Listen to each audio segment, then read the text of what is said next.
Good morning YouTubians, it's Comics Ghost. It's Monday the 4th of December 2023. It's a Blu-ray release day. Currently walking through the North Lanes and I got some Christmas lights up. I will show you.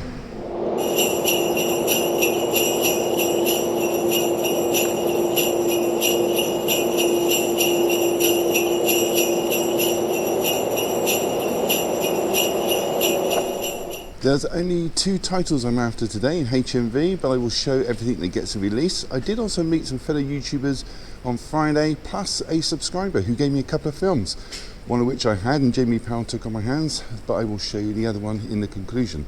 Let's go and grab a coffee. Do you know the line? And then I'll show you what I picked up. I'll see you all in a bit.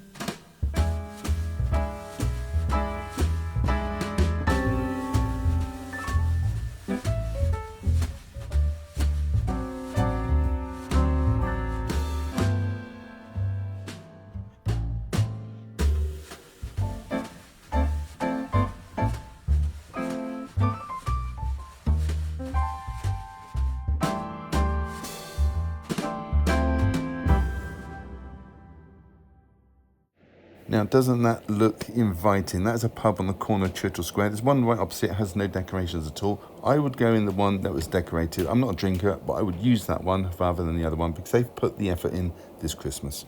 So it's coffee time at Costa. It's the perfect way to start the video. Just gives you that extra boost of energy that you need to track down all those titles on the shelves. Quite a few out today, but I know some are going to be off limits as they're going to be Christmas gifts. So I need to be strong. So heading down the escalator, a quick glance up at that abomination hanging from the rafters. Yes. Right, today they are advertising the big release in the window, which is Indiana Jones and the Dial of Destiny. We will talk about that a little bit later. The mannequin has now moved to the opposite side of the door, but what t-shirt is on display? It is Bart Simpson with some sage advice. The first title is Barbie, the film and soundtrack collection gift set. You get a Blu-ray, DVD and CD. It's limited to 3,000 copies and will set you back $34.99. So here we have Blackadder, the complete collection. Comprises of 4 seasons, ran from 82 to 89. Got Rowan Atkinson as Blackadder and Tony Robinson as his sidekick Baldrick. This will set you back $49.99. Next is Indiana Jones and the Dial of Destiny. This is a Disney release with a slipcover, which is rarer than hen's teeth. This sees Harrison Ford de-aged in this 5th installment. This will set you back $14.99. You also have the 4K available, and this is priced at $24.99. There were no steelbooks in stock today. Apparently they are online orders only. And of course you have the DVD option available, and that is priced at $9.99. There is no slipcover on this one today though. Another Disney film, this time Haunting in Venice. This is the 3rd installment in this Kenneth Branagh directed Agatha Christie franchise. Also stars Tina Fey, Kelly Riley and Michelle Yeoh. This is priced at $14.99. And with the same cover image, we also have the DVD priced at $9.99. There is no 4K release for this title today. Star Trek Strange New World Season 2 next. This sees Captain Christopher Pike continue commanding the USS Enterprise. This 4-disc set will set you back $24.99. Comes with a 15 certificate. And there's also a slipless DVD available, and that is priced at $19.99. Or you can go for the 4K, and this does come with a slipcover, and this is priced at £39.99. Next is the 3rd window release of The Girl Who Leapt Through Time. This 1983 surreal sci-fi drama is about a schoolgirl with the ability to time travel. This is priced at $17.99.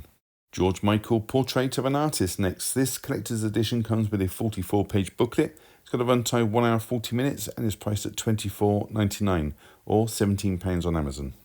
Next is My Dress Up Darling Season 1, which is about an unpopular boy at school who befriends the most popular girl in school. This 2-disc set has a runtime of 300 minutes and is priced at $24.99.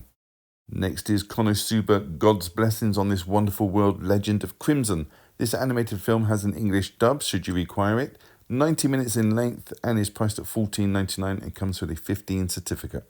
School in the Crosshairs next. This Japanese sci-fi fantasy sees 2 students with psychic powers going up against each other.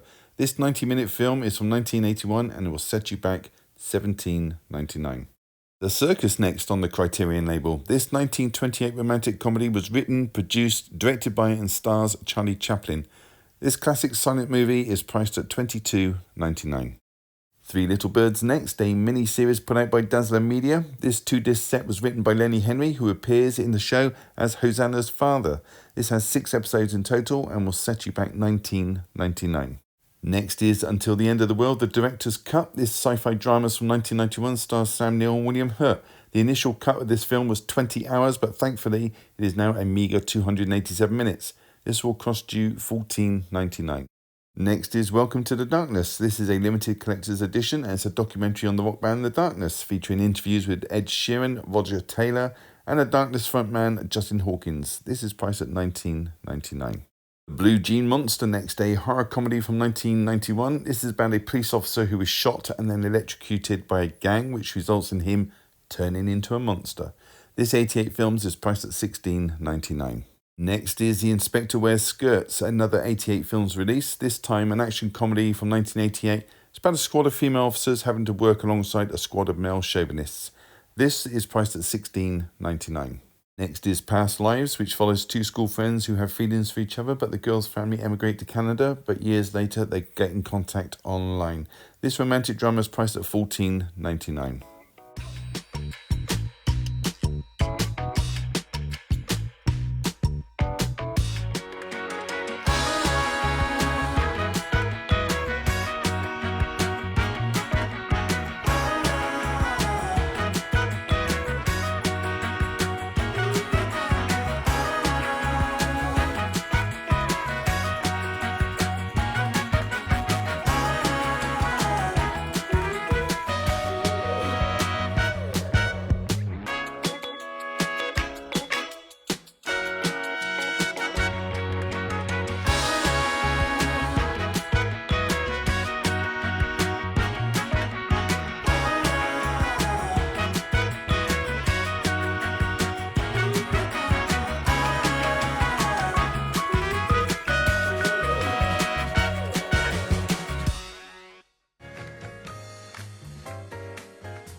Hey everybody, welcome back. So there's 3 titles to show you today. 1 is from a subscriber and 2 are new releases.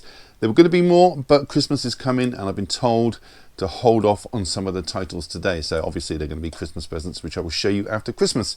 Anyway, let's crack on with it. First title to show you is Disney's Indiana Jones and the Dial of Destiny. This is the 5th and final movie of the franchise, directed by James Mangold, whose films include Girl Interrupted, 3:10 to Yuma, Logan and Le Mans 66. Now this sees 3 very familiar actors reprising their character roles. First and foremost we had Harrison Ford back as the title character Indiana Jones, John Rhys Davies as Salah and Karen Allen as Marion Ravenwood. The story revolves around a device called the Dial of Destiny, which can alter time. It's loosely based on an actual artifact known as the Antikythera mechanism, which is around 2,000 years old. It's a geared device used to predict astronomical events, and an advanced early analog computer if you like. Antikythera is the Greek island close to where that was found. Film is set in 1969. Indy is of retirement age. His goddaughter Helena Shaw shows up, wants to do some research on the device. Helena is being played by Phoebe Waller-Bridge, who you may know from the TV shows Fleabag or Broadchurch, or the films Goodbye Christopher Robin and Man Up. Now, Dad in this is Basil Shaw. He's a friend of Indy's, fellow archaeologist, went to work extensively on the Dial of Destiny. Basil was being played by the fantastic Toby Jones. We also have Mads Mikkelsen playing an ex-Nazi Jürgen Voller, who wants a device to travel back in time and possibly achieve what Hitler failed to do. And we all know how Indy feels about Nazis. Jürgen's now working for NASA. He's going by the name of Dr. Schmidt. Music in this is by John Williams. I have to say, looking at the trailer, this looks like a lot of fun. It took $384 million at box office against a $300 million budget. So alas, that is it film-wise for Indy. It's got a runtime of 154 minutes. Let's take a look inside. So the slipcover and the cover have the same image. And on the disc we have an image of Indiana Jones's infamous fedora.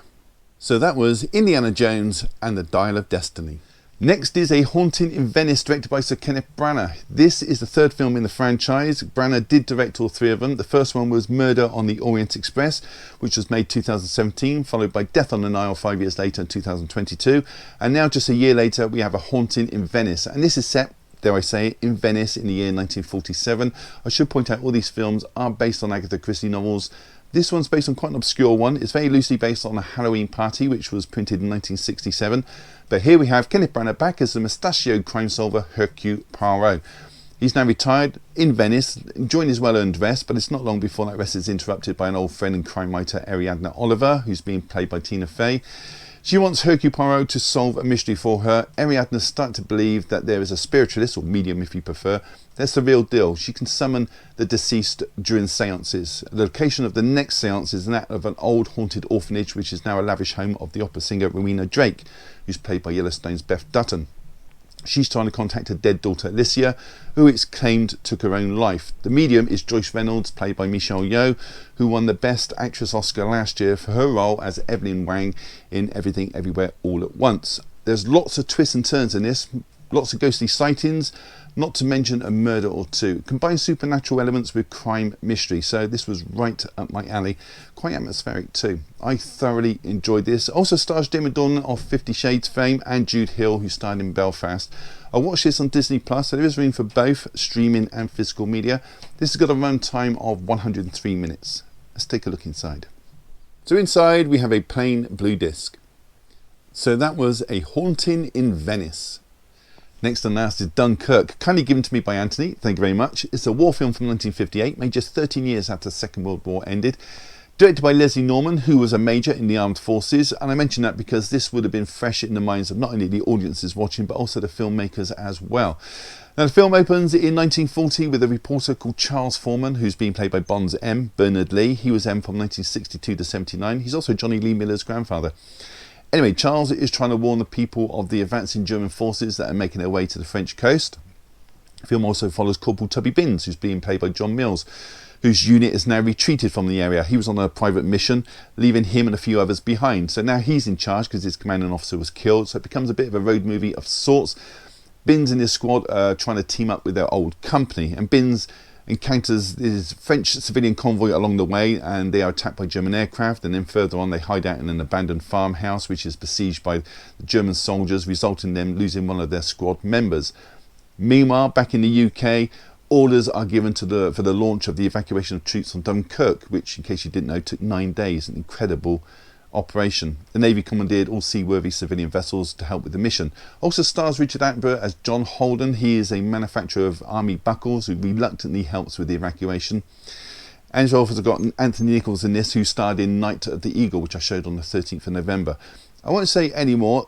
Picture quality on this was absolutely crystal clear. I thoroughly enjoyed this, but I do like a war film. I would imagine younger audiences, they would find this a little bit dated and plumb for the 2017 Christopher Nolan version, but it's a shame because this is brilliant. It's got a runtime of 2 hours 16 minutes. Let's take a look inside. So the back cover image has been put onto the disc. So that was Dunkirk, and a thank you to Anthony for giving me this film. You, mate, are a star. So that was it. Have you seen any of those? Plan to pick them up or just want to leave a comment? Then do so down below. I will read every single one and try to reply if I have the time. Give the video a thumbs up, really does help the channel. And subscribe if you haven't. It's all free. Why wouldn't you?